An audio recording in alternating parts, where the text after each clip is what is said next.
Salut à tous et à toutes, mesdames et messieurs, très heureux et très content de vous retrouver encore une fois dans ce numéro de Carrefour de Sport. D'ailleurs, la première intervention pour cette année 2025. Et au sommaire de ce numéro, mesdames et messieurs, nous allons devoir vous parler justement de cette rencontre de la 5e journée des éliminatoires de la Coupe du Monde 2026. Les léopards de la RDC se sont imposés devant le Soudan du Sud sur la petite marque d'un but contre 0. C'était au stade des Martyrs de la Pentecôte le vendredi dernier. Nous allons parler également de cette assemblée générale élective de la Confédération africaine de football pour pour 4 ans. Deuxième mandat justement de Patrice Motsepe à la tête de la Confédération africaine de football. Et au finish, on va revenir justement sur ce programme des élections au niveau de la République démocratique du Congo en rapport avec les différentes ligues nationales. Il s'agit là des prochaines élections. Et sur ce plateau, j'aurai le plaisir de retrouver Jean-Claude Sefou Sadiki, que j'ai dit bonjour Jean-Claude et bienvenue. C'est quand le fou n'est pas de ta famille que sa danse te fait rire, dit un proverbe malien. Bonjour cher Marc, bonjour à tous. C'est quoi l'essence de ce proverbe, Jean-Claude? Normalement, chacun ou chaque individu n'est pas prêt à regarder en face ses faiblesses. Merci beaucoup pour cette belle leçon. Merci. Alors, en face de Jean-Claude, Joël Banewa, bonjour et bienvenue. Bonjour Marc Lemba, bonjour également à toutes les personnes qui nous suivent. C'est un véritable plaisir d'être là, surtout de retrouver Carrefour des Sports. Et j'aime bien ce que Jean-Claude dit, c'est profond et oui, c'est la réalité. Ça a un sens et j'aime bien. C'est parmi mes adages préférés d'ailleurs. J'espère qu'il a même le micro, hein, il vient à peine d'atterrir sur ce plateau de Carrefour des Sports. Mon ami Narcisse encore Mpoueto, bonjour et bienvenue. Bonjour à vous Marc, bonjour à Joël, bonjour ainsi à Jean-Claude, bonjour également à tous les nombreux téléspectateurs de l'héritage du Congo. En forme? En tout cas, tout va bien, on ne se plaint pas. Justement, c'est avec cette équipe nous allons devoir parler de ces différentes thématiques. On commence déjà avec le résumé de ce match des éliminatoires de la Coupe du Monde 2026. Il faut rappeler ici la brieuse victoire de la RDC sur le seul coup d'éclat de Théo Bongonda. Les léopards de la RDC senior réussissent à s'imposer bien qu'au forceps, j'y arrive, un but contre 0 au stade des Martyrs de la Pentecôte. Je rappelle ici, c'était devant le Soudan du Sud. J'ai pris d'ailleurs de suivre les résumés de cette rencontre qui porte la signature justement de Jean-Claude Sefou Sadiki. On se retrouve juste après. Avec l'équipe de Sébastien de Sabre, le refrain de la chanson est bien connu. La victoire, peu importe la manière. Ce vendredi, les quelques 55 000 supporters congolais présents au stade des Martyrs ont tristement assisté à la victoire très possible des Léopards devant les très modestes Faucons de Djadiane en marge de la 6e journée des éliminatoires pour la Coupe du Monde. L'équipe dirigée par Nicolas Dupuis, consciente de sa faiblesse technique, va décider d'ériger le mur de Berlin dans un 3-5-D annoncé par les médias sud-soudanais. Longtemps, les Léopards vont s'émêler les pinceaux. Au cœur du jeu, Théo Bongonda à la 7e minute, Chancel Bemba projeté très haut avec des débordements à la 13e minute. Arthur Mouassakou à la 25e minute. Yohan Wissa qui va catapulter une bonne offrande de Moutoussami à la 38e. Tous vont rater leur tentative, sans compter sur la main ferme de Magic Maling. Par contre, la main du portier sud-soudanais sera très molle sur la frappe croisée de Théo Bongonda après avoir fait la revue de la défense sud-soudanaise et une bonne synchronisation tactique sur le plan offensif de l'équipe des Sabres. Le but va quand même sauver les apparences.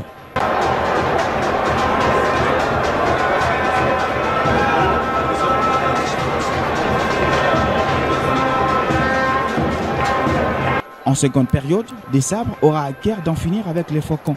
Elia Meshak, Diangana et Edo Kaembe vont monter et malgré les panaches offensifs, les Léopards vont encore une fois ronronner.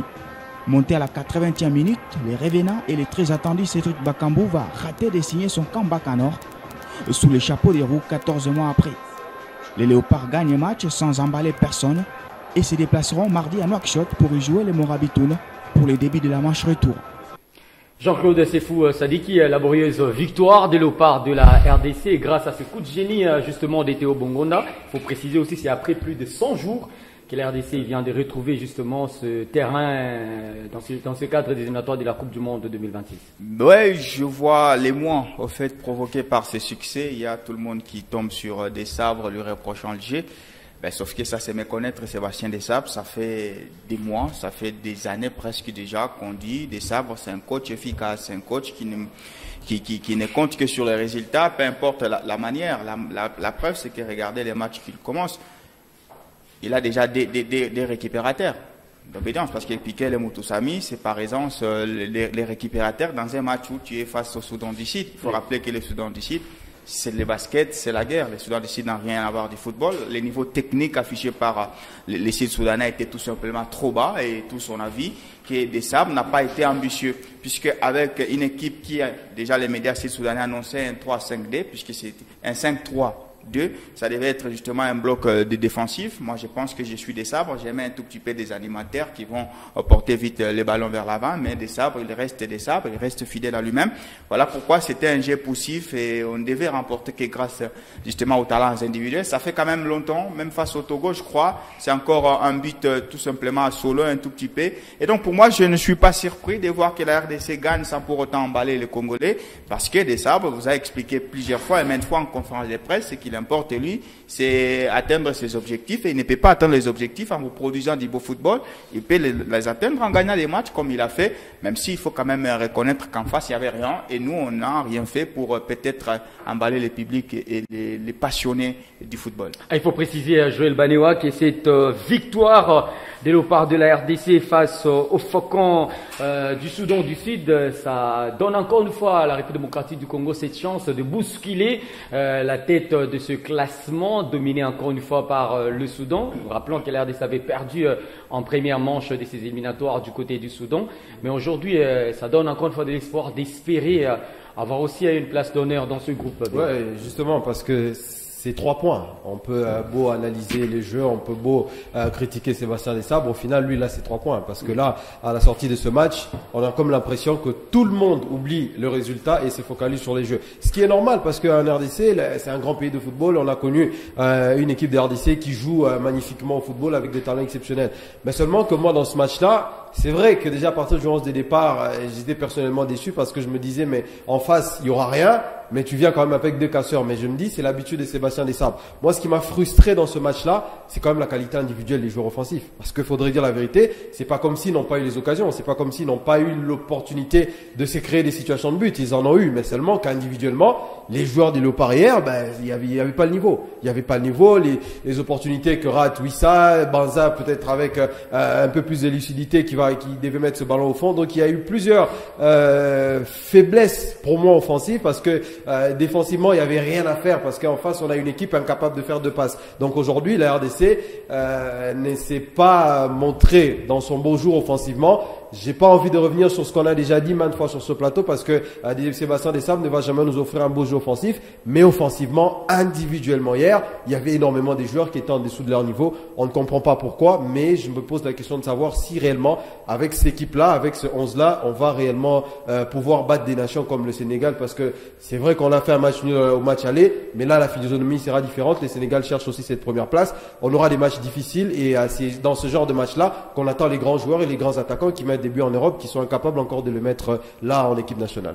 Entre jouer mieux et gagner, c'est quoi la bonne ou le bon résultat dans un match de football? Parce qu'aujourd'hui, presque une très grande partie de cette nation congolaise est tellement déçue de ce qu'a présenté les Léopards de la RDC ce jour-là sur cette pelouse artificielle du stade des Martyrs de la Pentecôte encore un peu tôt. Bon, parfois on n'arrive pas à comprendre les Congolais, ils sont trop exigeants. Parfois c'est la qualité, parfois c'est les résultats. Mais en ces moments, je pense qu'il faudra d'abord profiter de ces victoires-là parce que la RDC en a tellement besoin. Nous avons raté la dernière CAN, il y a 2 ans ou 2 organisations de cela, la RDC n'était pas présente. Et la Coupe du Monde, n'en parlons même pas. Donc s'il y a une occasion qui se présente comme ça, il faudra d'abord aller tenter le coup parce que Sébastien des Sabres seul connaît les secrets. Comment est-ce que l'équipe est arrivée déjà en demi-finale de la Coupe d'Afrique des Nations, et maintenant là c'est une autre compétition, c'est des préliminaires. Vous savez, ça ne se joue pas sur une période bien déterminée, mais il y a des coupures, des joueurs doivent repartir en club. C'est pas rassuré qu'ils vont revenir avec les mêmes rythmes ou les mêmes performances. Donc pour moi, je me dis, s'il y a eu une victoire hier, il faudra applaudir, parce que la RDC n'est même pas passée loin d'être piégée par cette équipe soudanaise. C'est vrai qu'on dit que c'est une équipe qui ne sait pas se créer des occasions, mais dans ces genres de matchs-là, il suffit tout simplement d'une bourde ou d'une erreur pour que l'équipe puisse vous faire mal. On va se souvenir de cette action des Bertreau où il a loupé pratiquement sa passe vers la fin.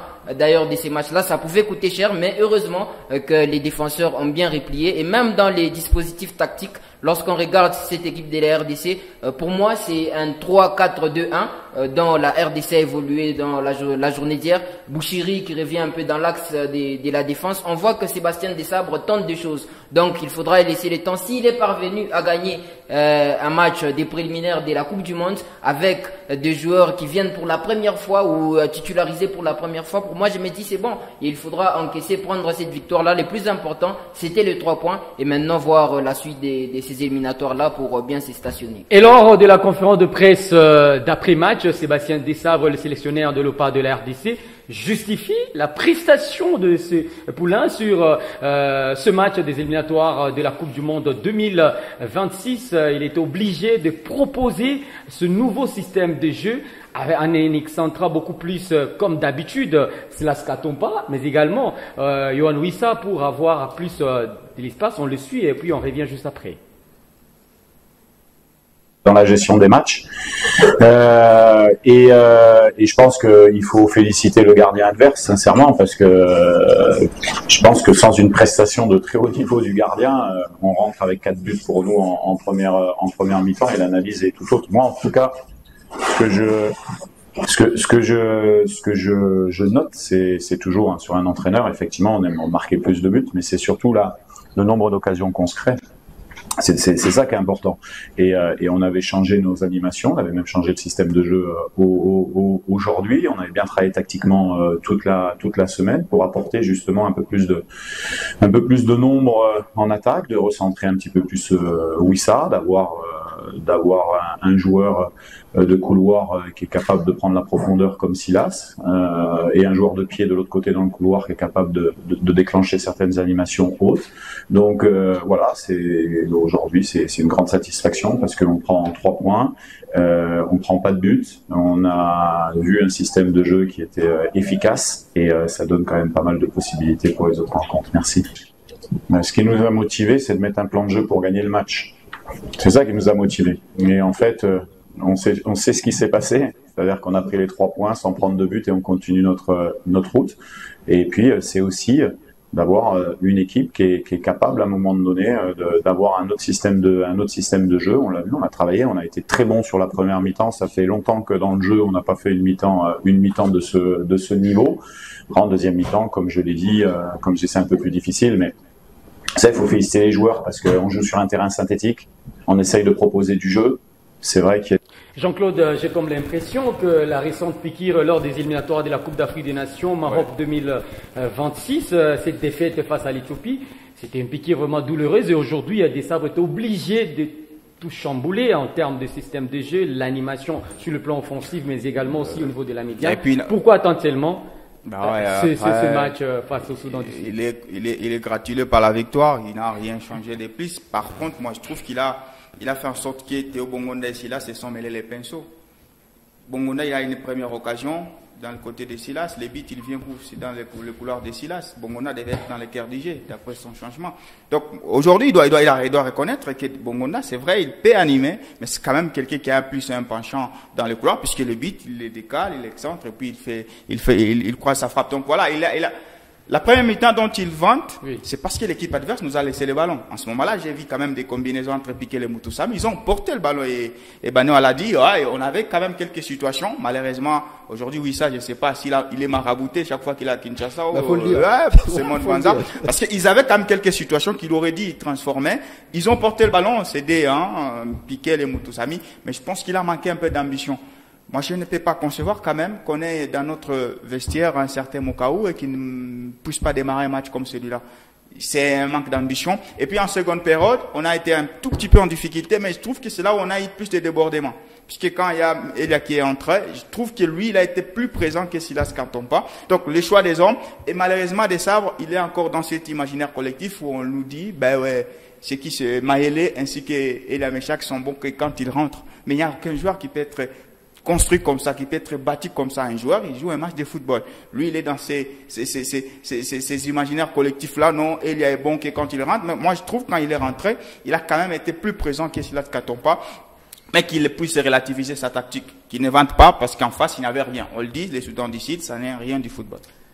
Le mot satisfaction, est-ce qu'il a sa place dans ce match, vu ce qu'on a vu tous proposé par Arnaud Lopa de l'RDC, Joël? Non, il veut se satisfaire lui-même. Il veut satisfaire son ego parce que c'est un très grand mensonge, ce qu'a dit Sébastien Desabre. Pourquoi? Vous parlez et encore à frôler le sujet tout à l'heure, il a parlé de ce 3-4-2-1. Il le fait parce qu'il n'a pas de latéral droit. On connaît Desabre. Il a perdu 2 latérales droits dans cette trêve internationale. Il perd Kaloulou, il perd également Toanzebe. Il ramène le jeune joueur qui évolue à Watford. Mais le problème avec Sébastien Desabre, et il le dit, il pense pouvoir changer, mais un changement, ça passe pas que par une tactique. Et quand on change une tactique, on change quelque part aussi les hommes. À partir du moment où Manchester City va évoluer à 3, et il veut avoir un numéro 6 supplémentaire, on avance. John Stones qui avance, il devient numéro 6, il gagne la Ligue des Champions. Donc aujourd'hui, je me dis que Sébastien Desabre, c'est pas un changement tactique qu'il a fait. C'était du forcing, ce qui s'est passé au Stade des Martyrs. Le fait de nous dire qu'il a besoin d'un joueur de couloir. Mais écoutez, Silas et Bongonda, c'est le même profil. Si vous voulez un joueur de couloir, vous choisissez l'un d'entre eux et vous nous mettez un véritable animateur. Le problème avec Sébastien Desabre, c'est qu'il a un problème d'intégration. C'est vrai, on a vu avec l'ancien Kakuta comment il a pu le gérer. Ouais, et il veut peut-être essayer de faire la même chose avec Piquel et peut-être Mutusami. Moi, je comprends pas comment un joueur comme Edo KMB n'est pas titulaire dans cette équipe-là. Edo KMB, c'est un joueur régulier de Watford, une équipe qui va monter en première ligue. Mais il préfère faire jouer un joueur de série B qui joue à Cremonese, une équipe incapable de monter en première division italienne. Donc aujourd'hui, je me pose beaucoup de questions sur les choix d'hommes que fait Sébastien Desabre. Aujourd'hui, Théo et Silas, ils jouent parce que j'ai comme l'impression que dans la tête des Desabre, c'est des joueurs qui sont titulaires potentiellement parce que Meshak, c'est ce joueur, comme Jean-Claude l'a dit, qui est peut-être bon quand il rentre. Donc aujourd'hui, je trouve que Desabre se trompe dans ce changement parce qu'il est, à mon avis, incapable de faire le véritable choix d'homme. Dans ce match-là, on a besoin du jeune Sadiki. C'est le genre de match qui peut te faire progresser parce que tu auras le ballon. Les 30 premières minutes, les Soudanais, j'ai l'impression qu'ils étaient crispés même par l'ambiance. Ils n'arrivaient pas à toucher le ballon. Mais malheureusement, Sébastien Desabre pense que en faisant ces fameux 3, 4, 2, 1, ça pouvait changer quelque chose. Le véritable changement tactique va passer par le changement d'homme. À partir du moment où on se retrouve avec des bons milieux, où un seul récupérateur et des joueurs capables de créer, c'est qu'il n'en manque pas, c'est là qu'on va parler du changement. Et les changements, ça se fait voir sur le terrain et dans la façon de faire. C'est qu'on a vu hier, c'est pas différent du match contre le Togo. Malgré les retours de Cédric Bakam, on a remarqué qu'il y a toujours des petits soucis dans la finition au niveau de cette attaque de la République démocratique du Congo. On a vu les jeunes Banzé, on a vu également l'entrée de Cédric Bakam. D'ailleurs, lui, il pouvait même nous donner ce deuxième but. Malheureusement, il a loupé cette passe que moi j'appelle un or. De l'autre côté, c'était la passe de Tiangana.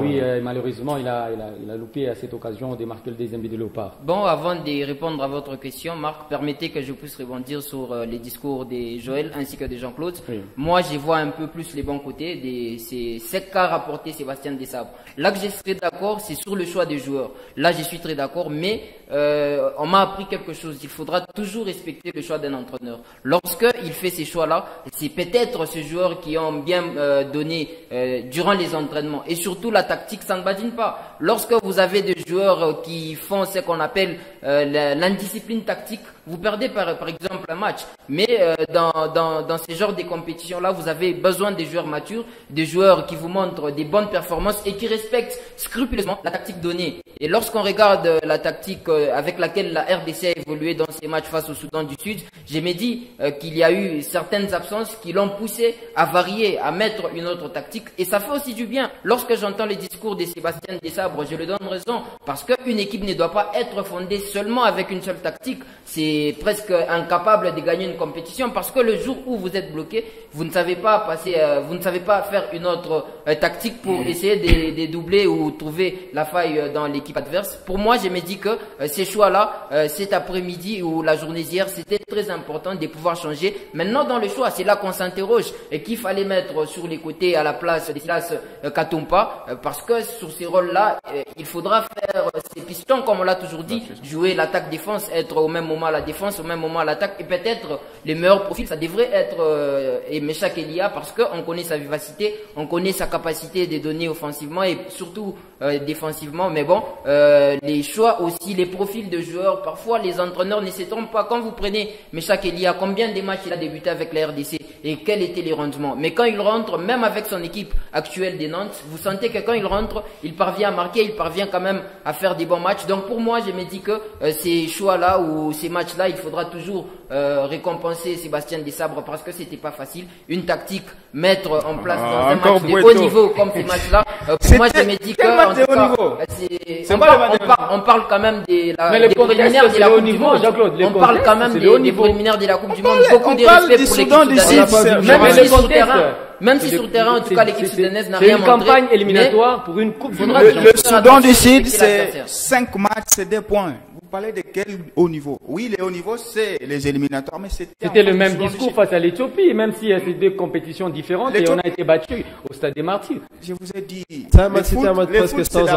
football, c'est la tête. Face à l'Éthiopie, on était déjà qualifié, on était rassuré d'être premier. Oui. On jouait pourquoi? On jouait justement, peut-être pour le prestige. Mais en ce moment, la RDC a besoin des points, la RDC a besoin d'avancer. Mais le problème, vaut mieux jouer à la sécurité que quelle sécurité? Tu peux pas te sécuriser devant les Soudan du Sud. Mettre des jeunes comme Sadiki pour que l'équipe puisse aller de l'avant. Non, moi, je préfère en tout cas jouer à la sécurité et gagner par 1-0. Ça me permet quand même d'avancer petit à petit. Dis-moi dans ce groupe-là, l'autre match où on peut vraiment expérimenter les jeunes Sadiki. On pouvait faire confiance à Diangana peut-être en première période. Parce qu'il nous reste les Togo est en train de se réformer, donc ça va être dur. Oui. Il n'y avait que les Soudans du Sud. Il n'y a que les Soudans du Sud qui devaient être comme un champ n'est pas là pour apprendre. Nous sommes trop exigeants, nous voulons voir la RDC à la Coupe du Monde. Et pour voir la RDC à la Coupe du Monde, il faudra toujours évoluer. Le résultat des courses, Jean-Claude, quelque part, il a raison, parce que le jeu, notre volume de jeu était haché. Non, c'était pas trop haché en première période. Je pense qu'en première période, on fait circuler les ballons et ils s'inventent. Ce qui est d'ailleurs une vérité. Oui. Mais le problème, c'est qu'aujourd'hui, il est en train de convoquer des jeunes.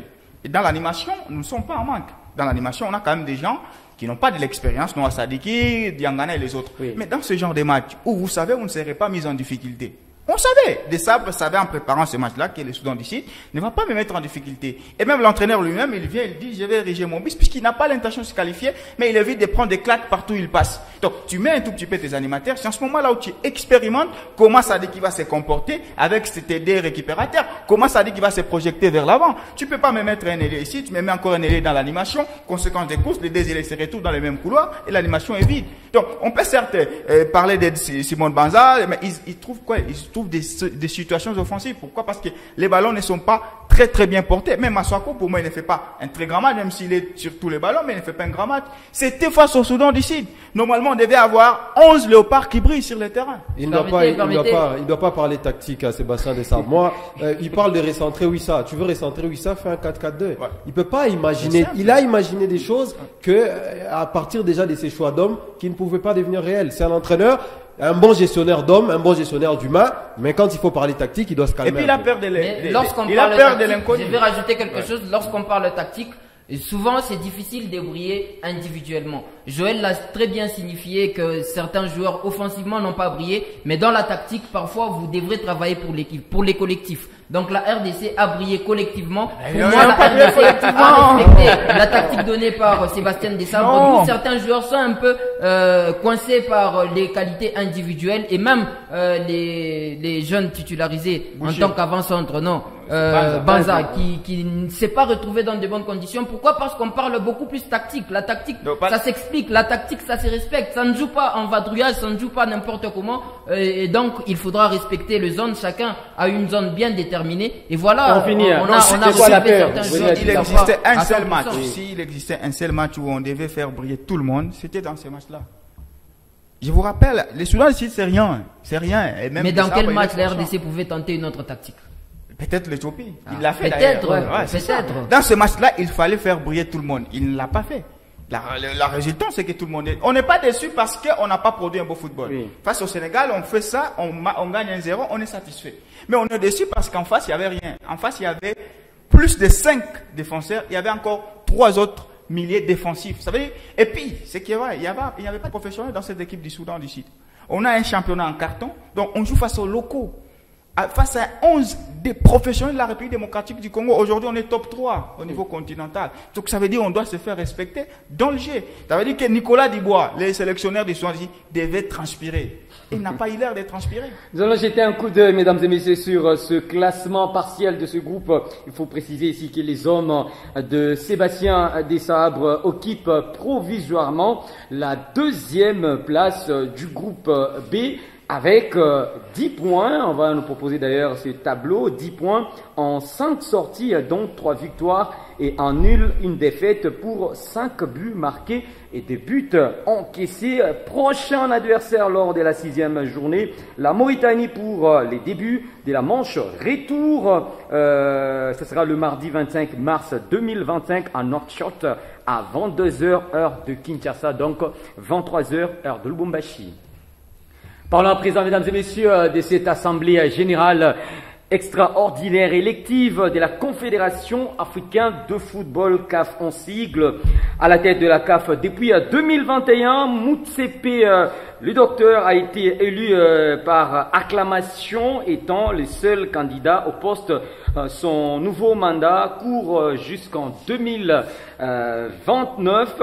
D'autres figures ont aussi intégré justement le comité exécutif de la Confédération africaine de football, dont Bestine Kazadi de la RDC, Walid Sadi de l'Algérie et Wallace Jarif et John Karia de la Tanzanie. D'ailleurs, je vous prie, mesdames et messieurs, de regarder ces récits, cette activité du côté de la Confédération africaine de football qui porte la signature de Joël Banewa. On se retrouve juste après.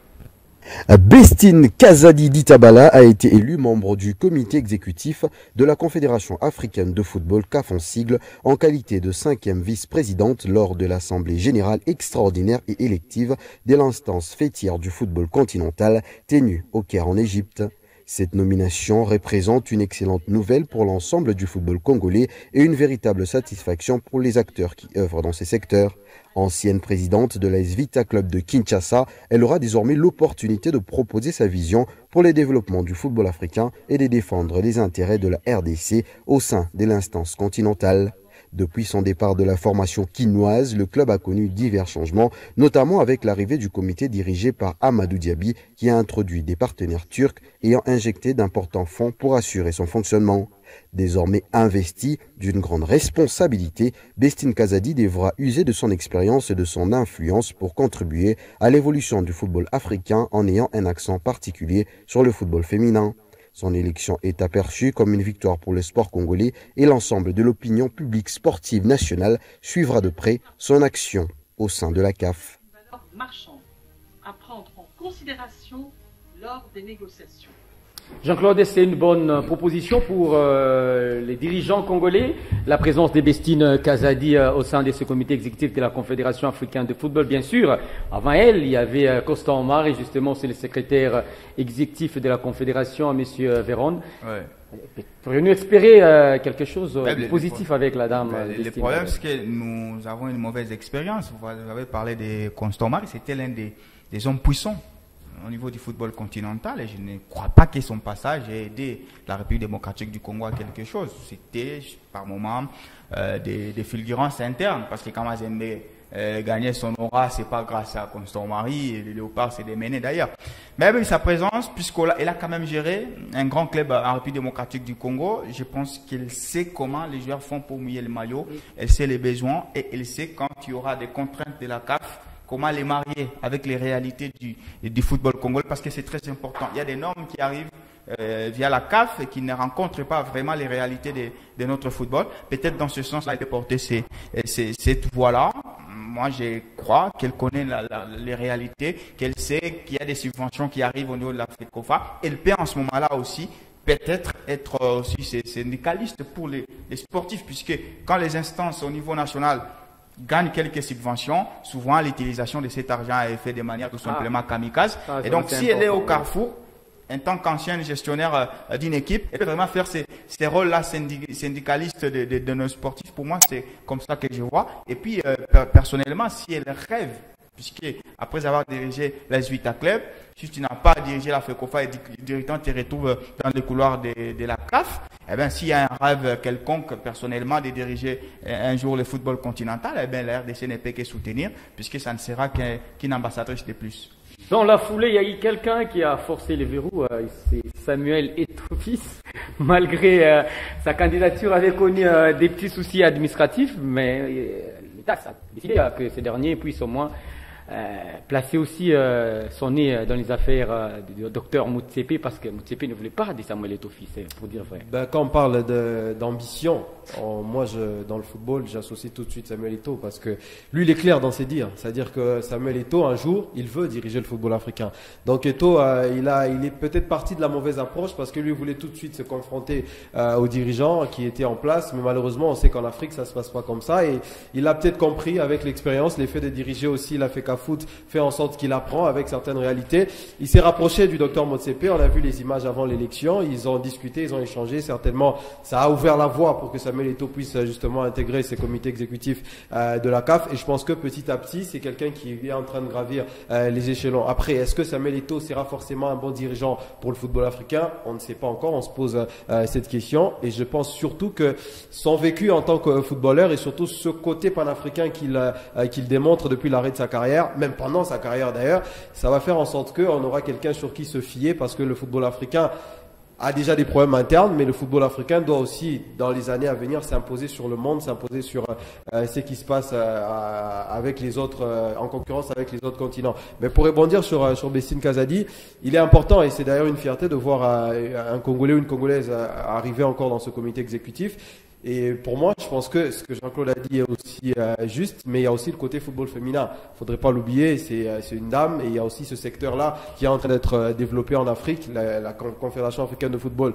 a investi énormément d'argent là-dessus. Et je pense que elle, en tant que Congolaise, et en ayant des clubs comme Mazembe qui est champion en titre de la Ligue des Champions, il y a quelque chose à faire. Donc je trouve qu'elle doit aussi s'investir de ce côté-là, parce que le football africain féminin est en pleine expansion, et je trouve qu'avec Bestine Kazadi du côté de la CAF, ça peut servir à ce que le football local aussi puisse, à travers elle, bénéficier de quelque chose. Et la frustration, encore pour Eto'o, c'est de voir sur 100% des ex-collaborateurs du docteur Patrice Motsepe, président aujourd'hui de la CAF, 10% seulement, je cite d'ailleurs, c'est son secrétaire exécutif qui est resté dans ce lot pour l'accompagner dans ce prochain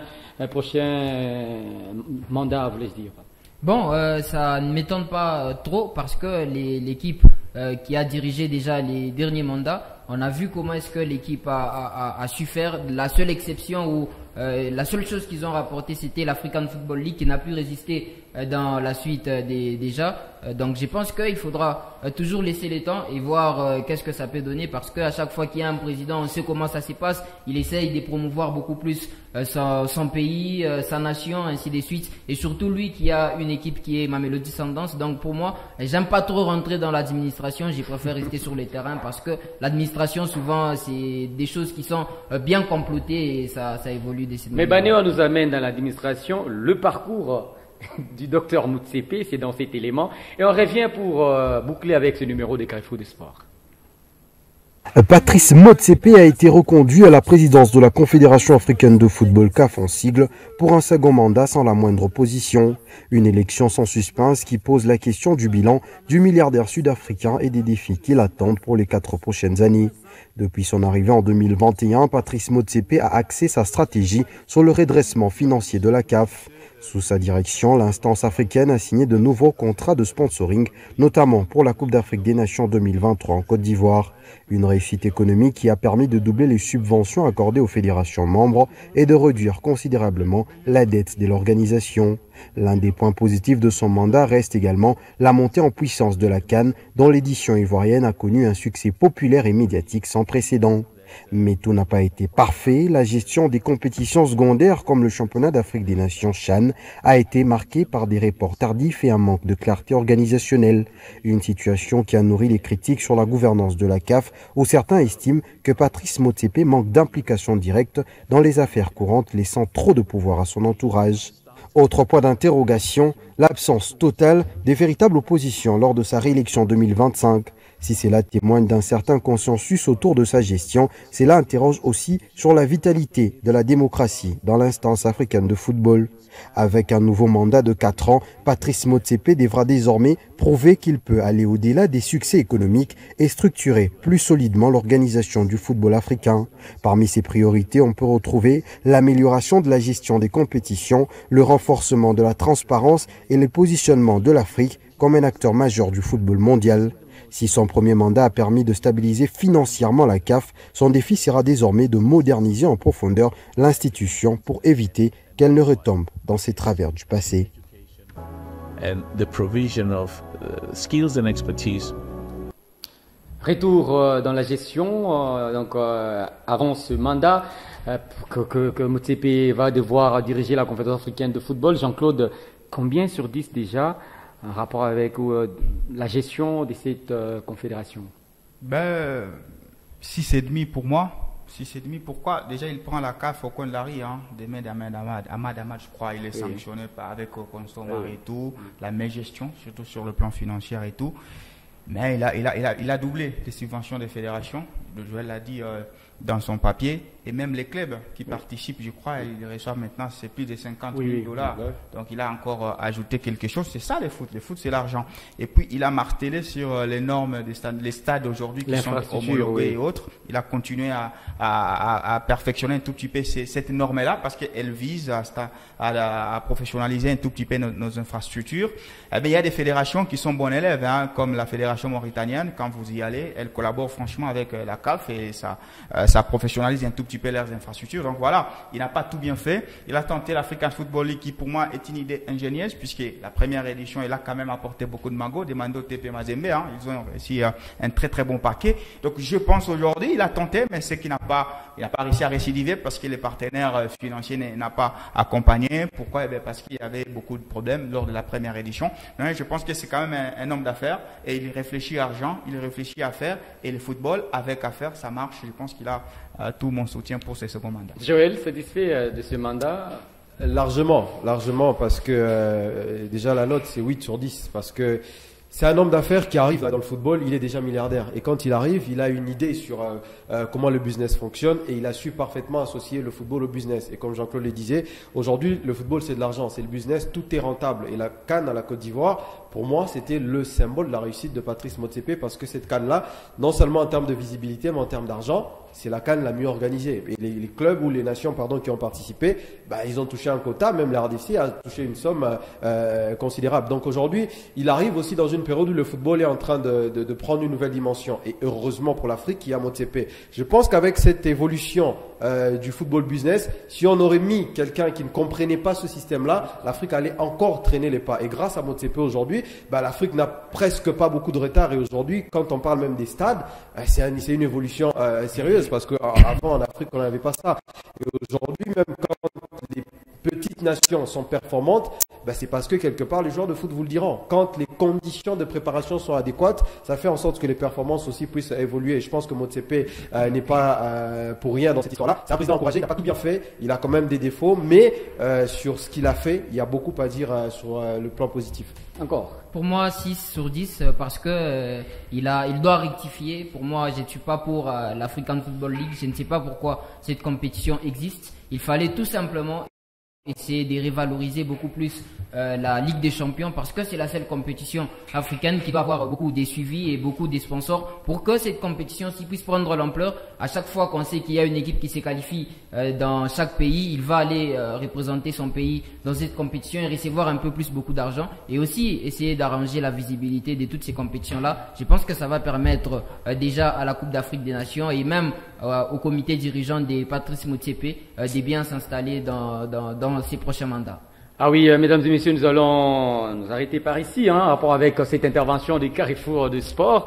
Peut-être prochainement, on va devoir parler de ces élections au niveau des différentes ligues nationales. Nous sommes là au pays du côté Fédération congolaise de football, FECOFON en sigle, également à l'INAFOOT et autres instances.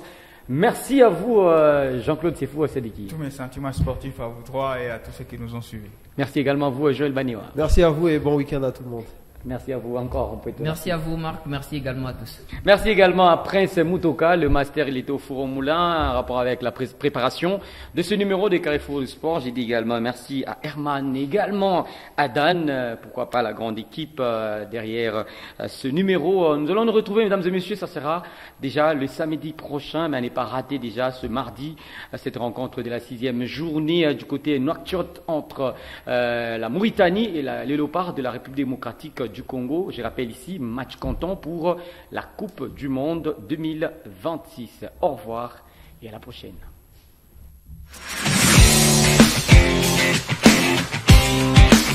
We'll be right back.